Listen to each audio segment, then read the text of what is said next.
this is Julie Sews Her Own Clothes. I have a short break before my next meeting, and I have my Sew Haley Jane box that has just arrived. So I'm going to start my next vlog, and probably will have to finish it at another time, but I can't wait to see what's in the box, and I wanted to share it with you. So sleeve off, box opened.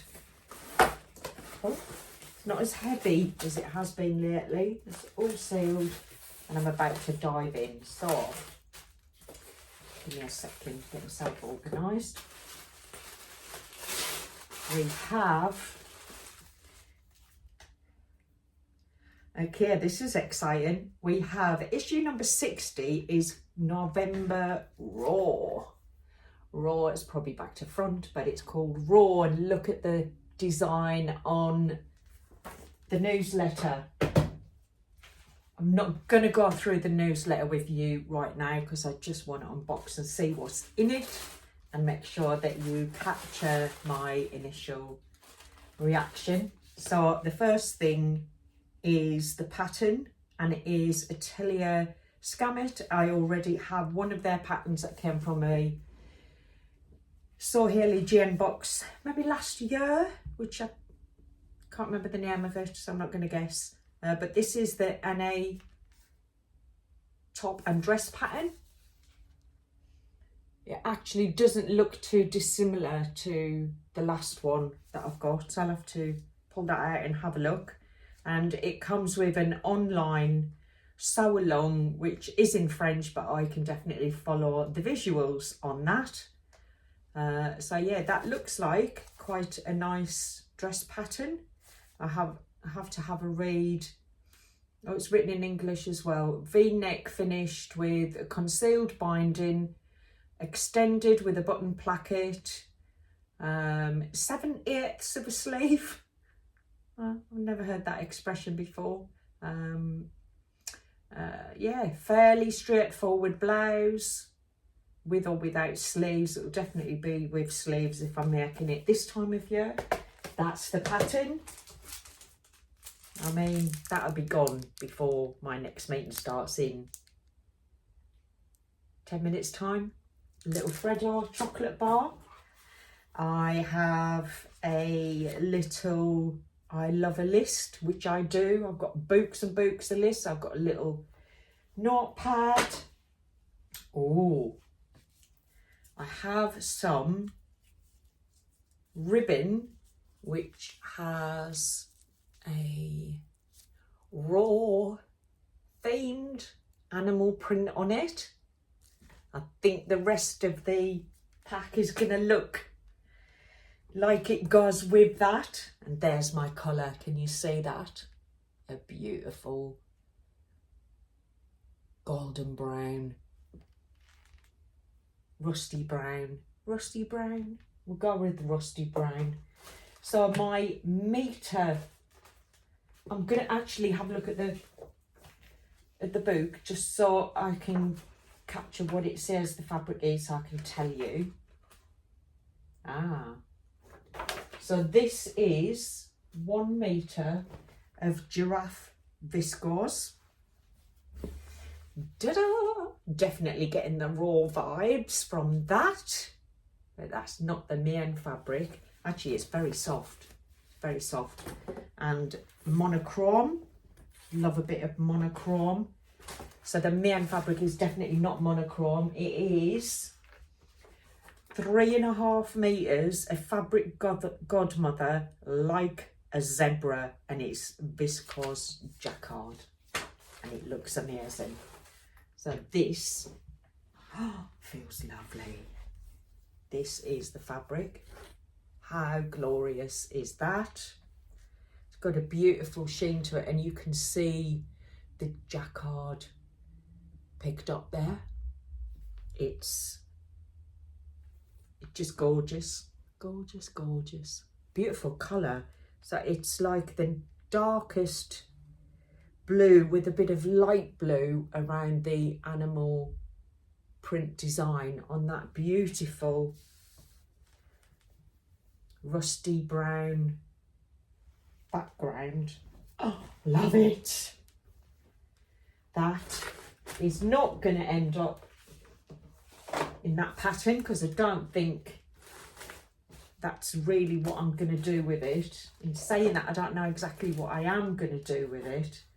I'm wondering if maybe a cut on the bias skirt with that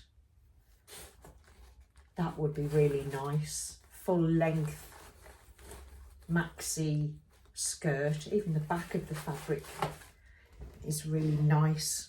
There's the back of the fabric, just so you know what I'm talking about. I think that'd be a lovely bias cut maxi skirt with a nice little black polar neck. Nice winter skirt.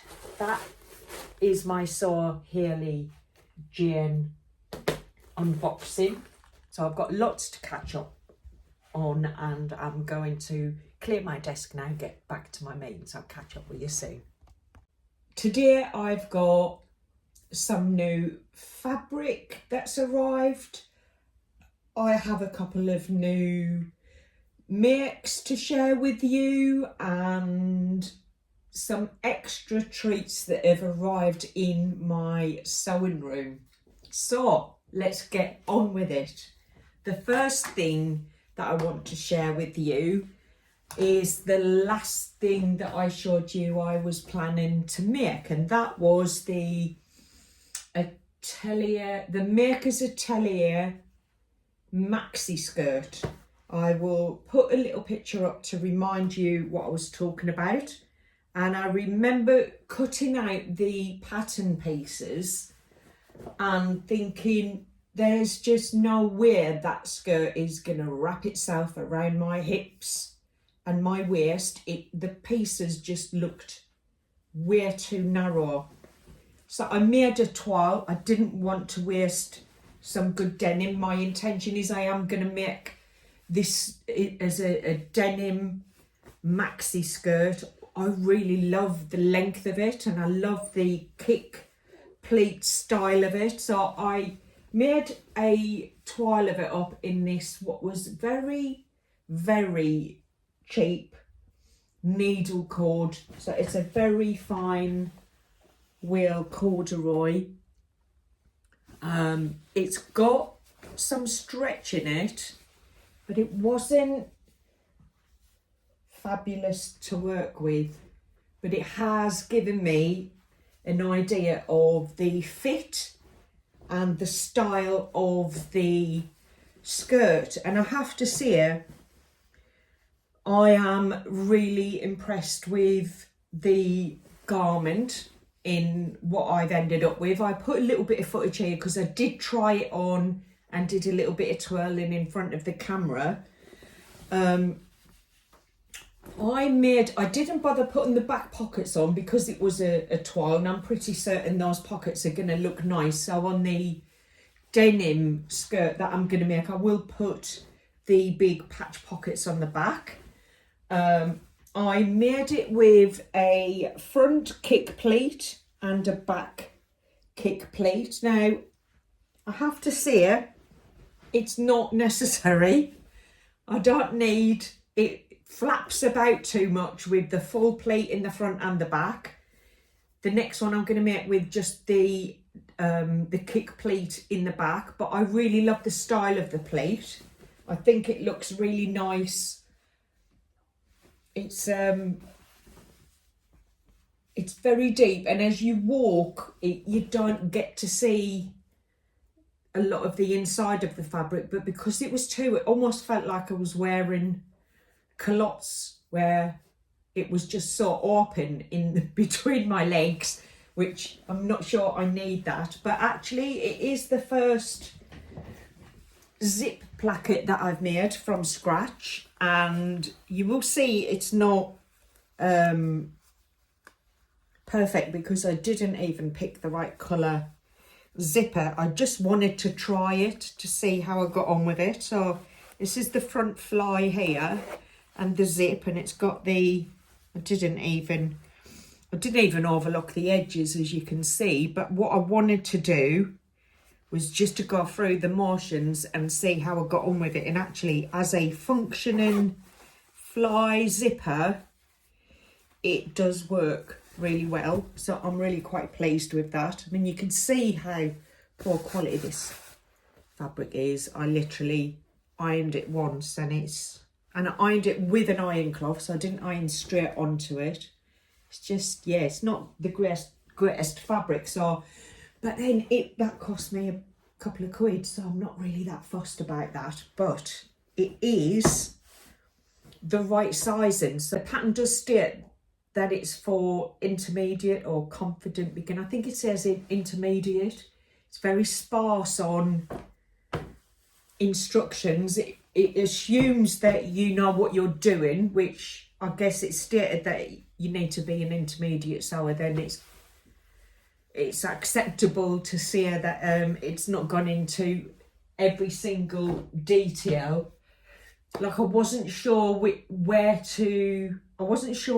to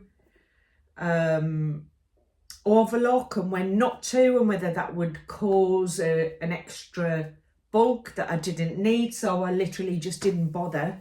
So yeah, the instructions are not in depth, but it's easy enough to follow. And whoa, I think I've got a match here. What I could do, I could go back and tidy up the inside seams of this skirt, because actually I think it is wearable. I just need to figure out how to not get that horrible iron shine on it.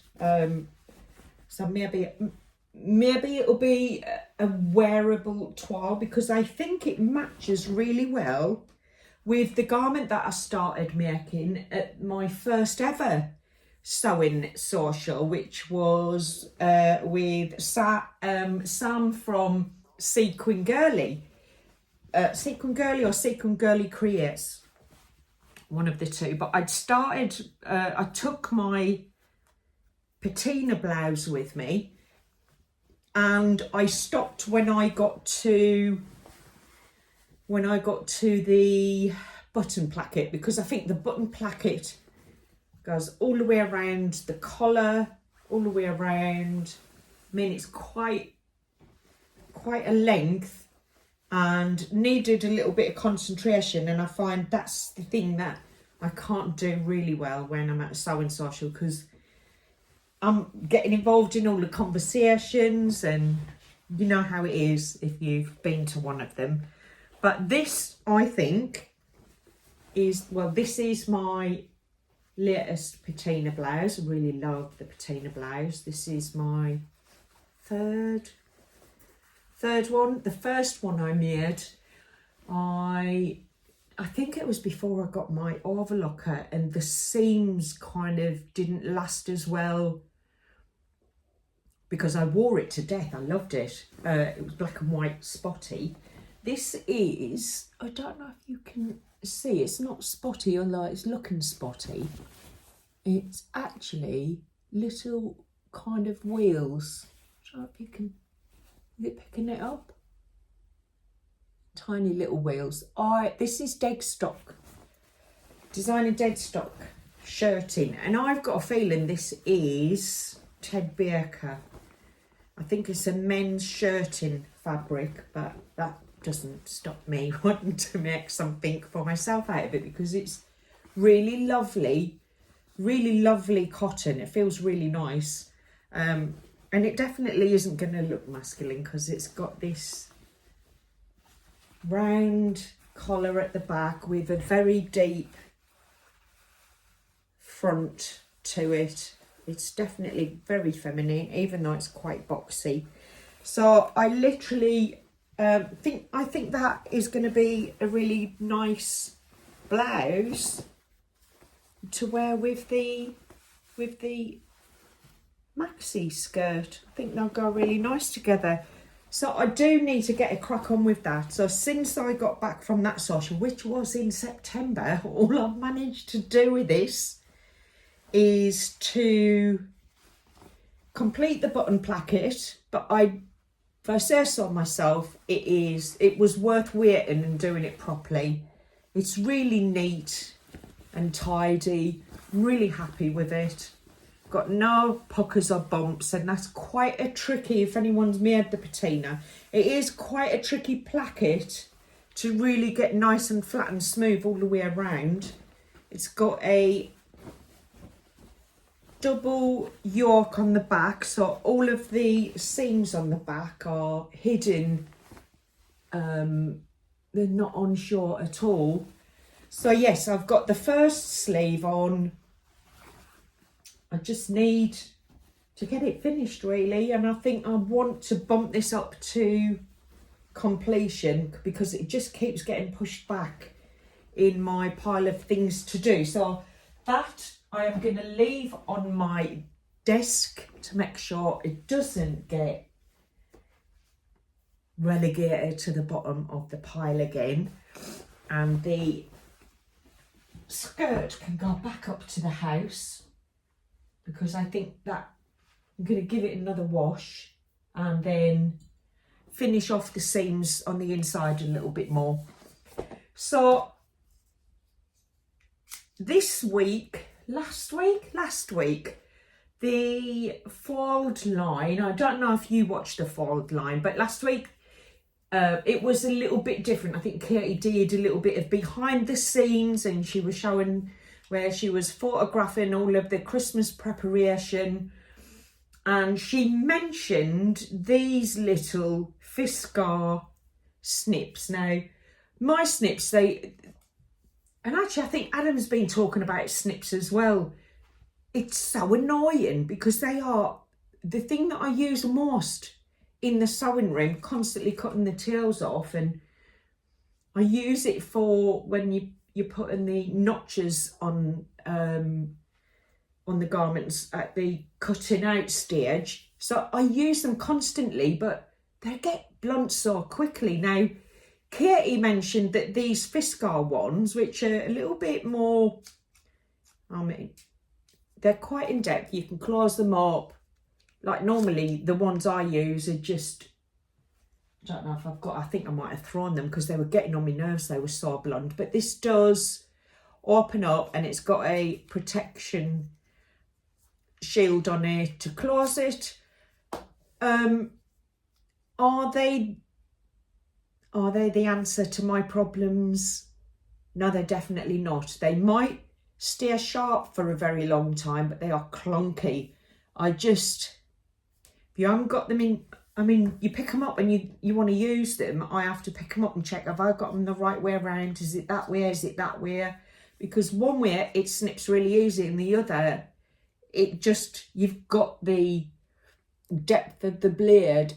They're awkward. I just think they're awkward. Has anyone tried them? Am I on my own in this? Because they were more expensive than your bog standard snips, but I'm disappointed with them. They're not what I was hoping they were going to be. So that gets a thumb down from me today, which sometimes you just got to admit that it's not for you. The next thing that I want to show you, I purchased before Chris and I went to Devon, so it must have been August. Oh, this is nice. This is, it's a cup, obviously. Masala chai tea. It actually has got a little bit of a curry aroma, which sounds bizarre, but it's really lovely. Anyway, I digress. What I have in front of me, or on my knee now, is it's back to front probably for you, but it is my 2023 Fabric Godmother Advent Calendar. Now, I've got to say, it's just one of them days where I'm going to say stuff that potentially could be offensive, and I really don't want to be offensive, but this was not my choice of Advent Calendar. Certainly wasn't my first choice of Advent Calendar. I really wanted Beyond the Pink Door advent calendar, but I think that went live and the CMD is sold out. I didn't get a look in on that, so I was really gutted that I missed out on the Beyond the Pink Door. And the only reason I'm saying it wasn't really my choice, although I am still quite excited to have it, was I follow Rach from Stitched Up. I think Rachel and Tamlin were the first two vloggers I ever come across when I first realised there was such a thing. And I absolutely love Rachel's Vlogmas. I couldn't wait for it to be released and to watch it. I think that was just the highlight of December for me last year. Other vloggers did a very good job too, I have to say, but Rachel is my favourite. She's my absolute favourite Vlogmas YouTuber, shall we say. And, you know, part of that is to do with Piper and BMS and all of the extras that comes with Rachel's Vlogmas, because she brings the whole kind of family into that space, and I really loved it. But she was not happy with her Fabric Godmother calendar last year, and I just thought, oh, it's a risk really. If I end up feeling like that, I'll be gutted.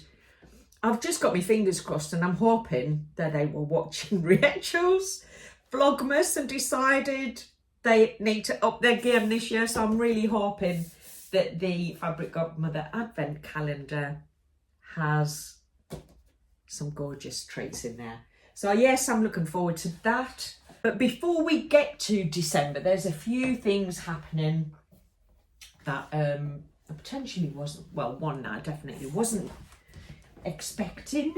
My team at work have been shortlisted for a national award, and we're going to London for the awards ceremony, and I thought, wouldn't it be lovely to wear something that I've made rather than something that I've bought? So I started to make a toile of, what's it called? The Sew Over It Estelle dress. Here is the beginning of my first toile. You can't see it very well. Let me try and do something about that. Oh, actually, that brings me onto the second. Oh. Hello. Yeah, I'm vlogging. It looks good though, Chris. Looks good. Oh man, I hope it goes away now. So, as you can see, I have purchased the Serious Reader Lights, but this is the Estelle dress. Now, what I really love about this toile was because I had no clue about the sizing. I'd heard some say the sizing was way off. Others said it was very, very tight fitting, and I was like, we need to try this on a piece of fabric that you're not going to be crying about if it gets ruined. And the fabric that I won't cry about if it's ruined is in front of me. This is a velvet. I think I got 3 meters for a tenner or £7 or something like that. And I've still got bits of it left. It definitely didn't take all of it. It's not the best quality. I've still got this, and it hasn't got its sleeves on yet. So I've got these sleeves in front of me. So I can show you it close up. It's nice. There's nothing wrong with it, but it's very flimsy. And light. I mean, you can see through it when I I can see myself in the camera through it, but I'm not so sure if that would be see-through once it's on. But it's slippery. I mean, it's velvet, so it's going to be, right? But it was cheap, and it kind of feels like it's not brilliant quality. And actually, I thought it would be darker than it is. I thought it would be navy. I think it's more cobalt blue than navy. But what I did, I cut it out with there's two versions. There's the straight version. I'll put some line drawings and remind you of the design of it. There's a version that's got splits on either side, and that kind of cuts slightly wider than the version that's straight cut. I did cut it with the splits. It's kind of lower than mid-thigh. It's quite a respectable split. I have seen some photos on Instagram where the maker has took the split much higher and had quite a high thigh split. That's your thing.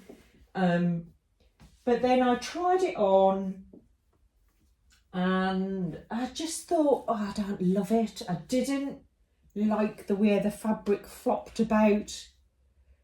I don't know if it's the length with the split. There was something that didn't feel right. If I undo this, I mean, it definitely is the elephant trunk dress, because the way it's sewn together, I'm not sure if you can see that, it's just like it's got a large trunk in the middle of the dress, but actually that is perfect for creating, if you just watch those lines as you pull this fabric over, it just creates the most lovely ruching on the stomach area, which is the exact area you want a little bit of coverage when, especially when you're going for a big meal and maybe drinking quite excessively, which might be on the cards for the event that I want to wear the Estelle dress to. But I didn't love it, so my husband suggested that I try sewing up the splits to see if that gave me a better silhouette. It seemed to kind of come in at my waist and then just billow about my legs, which I didn't love. So I have now sewed up the side seams. I am going to put the arms on and then we'll try it on again and decide if it's for me. I have to say, I love the dress. I really love the dress. I love this area around the stomach. I think it's a very clever design, but I really do not like the neckline. I think it definitely would be better with facing, or even to have a neckband, but this is, I don't know, I just don't like the idea. So you cut out a strip of fabric and then you fold it in half, you sew it down and then you turn it over. So you literally got 4 layers of this fabric plus this layer. You've got 5 layers of fabric all being stitched down quite high to your neckline. It just feels like you've got all of this slinky material and then a bit of bulk around the neckline, which I'm not keen on. And it kind of, yeah, I'd do that different. I think if I do make this, I've ordered some black velvet, because I do like the velvet. I do like it in velvet, and I'm not really a velvet person. I haven't got anything in my wardrobe at all that is made of velvet, but I've just suddenly got a rush on for it, and I'm going to make it up in the black velvet because I think it would suit me better, and I'm going to do it with the facing on the neckline. But as far as stylish. The style and the pattern to work with, I love it. I think it's absolutely gorgeous. So yes, that is the Estelle dress number 1. Last week I was watching Becky from What Beck Saws, and she was working through her fabric stash and was going through all of her fabrics that she was potentially going to destash. And I then went over to Instagram and I went to Becky's destash page, and actually as I logged onto her page, she literally just posted her first destash fabric, and I'm not kidding, I stalked that page until the fabric that is sitting on my knee came up because I wasn't going to miss it. And this has got another story too. Yeah, I got myself 3 meters of this. I think it's ex designer, I don't know, I can't remember. What I can see is the quality of this velvet compared to this velvet. There's just no comparison. This is a beautiful forest green with gold design, like trees and leaves all over it. It's just absolutely, it just feels so luxurious. It's beautiful. So I am more than chuffed that I stalked Becky's Instagram destash page and managed to bag myself this velvet.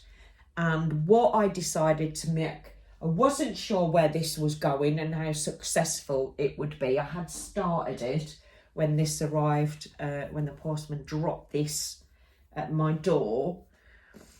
And I just thought, do you know what? I am going to make a jumpsuit with this, because worst case scenario, if that doesn't work out, and you know, I am going to make one in the black fabric, I'll just go to the awards ceremony in forest green secret pyjamas, because we all know a well-fitting jumpsuit can look spectacular but feel oh so comfortable.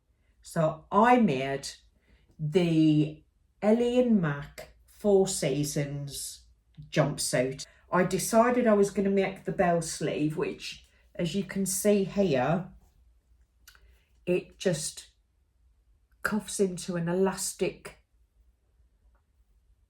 wristband, and it's a full length sleeve, which is much more winter appropriate. Now, when I tried this on, they're wide leg trousers as well, which is why I prefer this over the Sirocco, which I think is probably one of the most popular winter jumpsuits. I just love the wide leg, and the Sirocco I think is quite a narrow fitting leg. I love a wide leg pant, and I tried it on and I felt so good in it. I and then I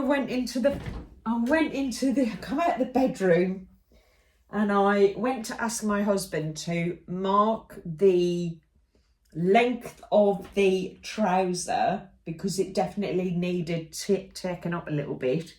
And he just looked at me and he said, "You look like a walking Christmas tree." And I was like, that wasn't the look I was going for. I don't want to look like a walking Christmas tree at an awards event. I shuffled back up to the bedroom. I looked at myself again in the mirror, and I just can't get walking Christmas tree out of my head now. So I will put it back on and get some photos. At this moment in time, I love this I love it. It might be that I wear it during Christmas week. It might even be a Christmas deer. I don't think anybody minds a walking Christmas tree on Christmas deer, but I'm not sure that's what I want to be known for. Middle of November at an awards ceremony. So it's kind of put me off a little bit. It's got a lovely sash. The fit, it just feels so nice. I think I could eat as much as I want, drink as much as I want, and not worry about it. I don't know. It's not going to happen. I can't see this being the outfit that I pick on the deer, but I am preparing myself. I think the black velvet that is arriving, if that looks nice on and it's just the colour that I'm bothered about, then I will make an Estelle dress with it, and I'll wear the Estelle dress for the awards. And if not, I'll make another jumpsuit and I'll make it in the black velvet, and that's kind of feeling a little bit safer. But I don't know, I may change my mind and just think I'm going as a Christmas tree. But yeah, I'm slightly gutted because I absolutely adore it. I think it's gorgeous. Not sure. So this, I've got until, what have I got? I've got 7, 8, 9, I've got 10 days to figure this out, what I'm gonna do. Oh, yes, because I don't know what I'm gonna do. I'm in a dilemma. But yeah, I'm gonna crack on. Catch you later. Take care. Bye.